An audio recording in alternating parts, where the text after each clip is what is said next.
तो भारत ने खुद ही बुलेट ट्रेन बनाने की शुरुआत क्या कर दी। अब तो जापान की कंपनियां भारत से बुलेट ट्रेन के प्रोजेक्ट को लेने के लिए हाथ फैला रही हैं।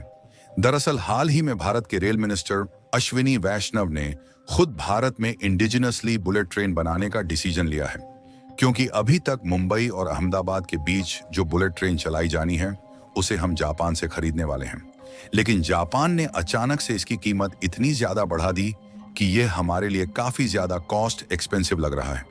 लेकिन जापान की बुलेट ट्रेन बनाने वाली कंपनियों के द्वारा इसकी कीमत को भारत के लिए महंगा करना उन पर कितना भारी पड़ सकता था, शायद जापान ने यह सोचा भी नहीं था। इसलिए भारत के रेल मिनिस्टर ने यह कहा कि अब हम भारत में बुलेट ट्रेन को डेवलप करेंगे, जिसमें Indian railway construction and manufacturing की दिग्गज कंपनी आईसीएफ बुलेट ट्रेन के कंस्ट्रक्शन पर काम करना भी शुरू कर चुकी है।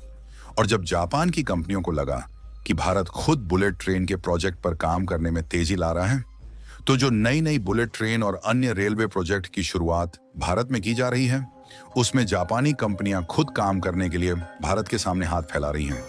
क्योंकि अब जापान की बुलेट ट्रेन बनाने वाली कंपनियों को इस बात का डर सताने लगा है कि भारत अन्य रेलवे प्रोजेक्ट में चीन की मदद ना ले ले। और यदि हम ऐसा करते हैं तो बुलेट ट्रेन को बहुत ही जल्द और कम इन्वेस्टमेंट में दौड़ा सकते हैं। लेकिन हम सिक्योरिटी पर्पस के कारण चीन से दूर हटे हुए हैं। पूरी अपडेट क्या है इस वीडियो में समझते हैं। लेकिन आगे बढ़ने से पहले जापान की बुलेट ट्रेन बनाने वाली कंपनियां दोबारा से भारत के सामने झुकती हुई दिखाई दे रही हैं। उसके लिए वीडियो को एक लाइक करके चैनल को सब्सक्राइब जरूर कर लीजिए, क्योंकि यह आपके लिए 1 सेकंड का काम है, लेकिन इससे हमारी काफी बड़ी मदद होती है।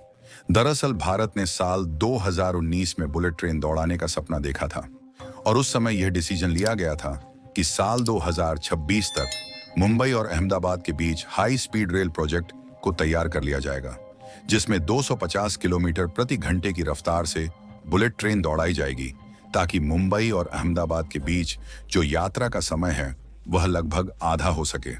लेकिन इस प्रोजेक्ट पर जिस तरीके से काम चल रहा है, यह प्रोजेक्ट कुछ ज्यादा ही डिले हो चुका है और शायद भारत की कंपनियां अकेले इस प्रोजेक्ट पर काम करती तो और जल्द ही यह पूरा हो सकता था।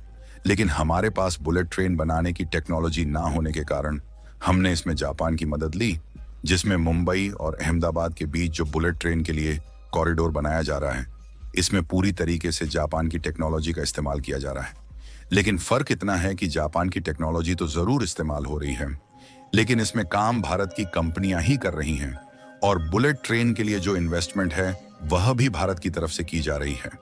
यानी कि एक तरीके से देखा जाए तो यह एक हाई रेल प्रोजेक्ट है, जिसमें भारत की आईसीएफ और जापानी कंपनियां मिलकर इस हाई स्पीड रेल कॉरिडोर का सेटअप कर रही हैं।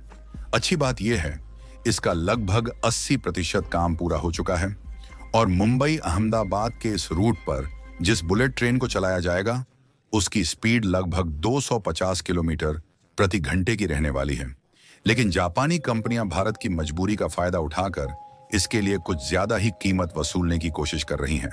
और जापान की बुलेट ट्रेन बनाने वाली कंपनी हिताची और कवासाकी का कहना है कि एक बुलेट ट्रेन के लिए इंडियन रेलवे से 460 करोड़ रुपए लेंगे, जबकि इंडियन रेलवे यह नहीं चाहती कि इस तरीके के बुलेट ट्रेन के लिए केवल कुछ टेक्नोलॉजी ना होने के कारण हमसे ज्यादा कीमत वसूली जाए।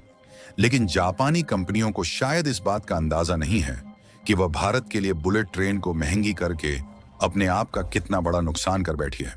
क्योंकि जापान की बुलेट ट्रेन हमारे लिए महंगी पड़ जाने के कारण इंडियन रेलवे की दिग्गज कंस्ट्रक्शन कंपनी मानी जाने वाली आईसीएफ ने बुलेट ट्रेन को बनाने के काम पर तेजी कर दी, जिससे जापान की बुलेट ट्रेन बनाने वाली हिताची और कावासाकी को लगा कि उनका काफी बड़ा नुकसान होने जा रहा है और भारत में अहमदाबाद और मुंबई के बीच बुलेट ट्रेन वाला प्रोजेक्ट उनके हाथ से निकलने वाला है।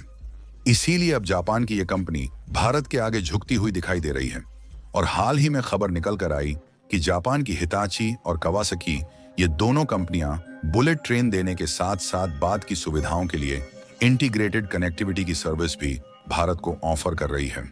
और शायद जापान की कंपनियों को भारत की उभरती मार्केट और रेलवे की उपयोगिता समझ में आने लगी है और जापान की बुलेट ट्रेन बनाने वाली कंपनी कावासाकी इस बात को स्वीकारने के लिए तैयार हो चुकी है कि भारत के जरूरत की सभी मॉडिफिकेशन खुद करेगी और उन्होंने भारत की सहायता करते हुए खुद कहा कि रेलवे प्रोजेक्ट में भारत एक बहुत बड़ा मार्केट बनता जा रहा है, जिसमें जापान की यह कंपनियां अहम भूमिका निभा सकती हैं।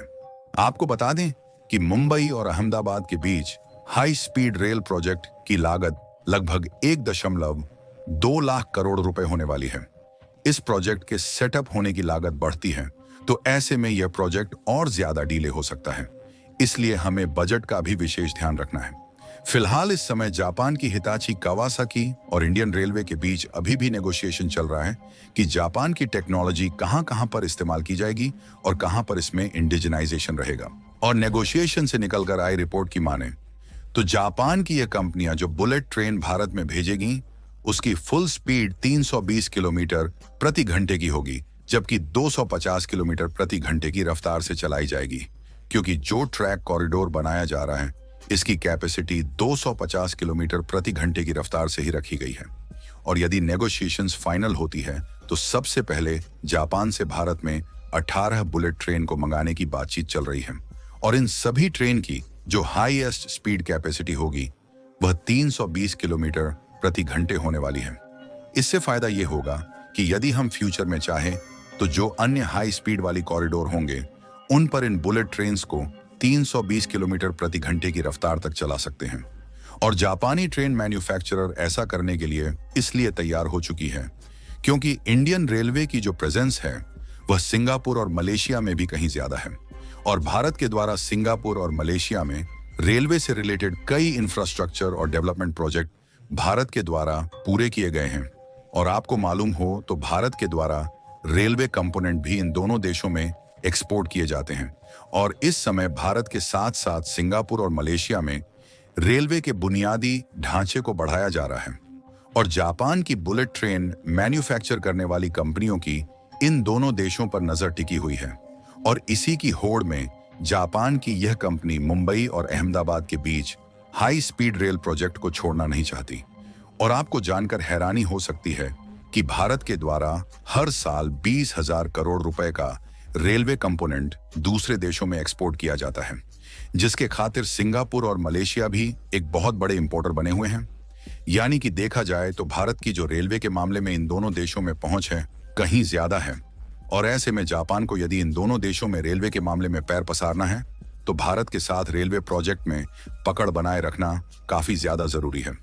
बाकी आपको क्या लगता है कि मुंबई और अहमदाबाद के बीच हाई रेल प्रोजेक्ट कब तक कंप्लीट हो जाएगा?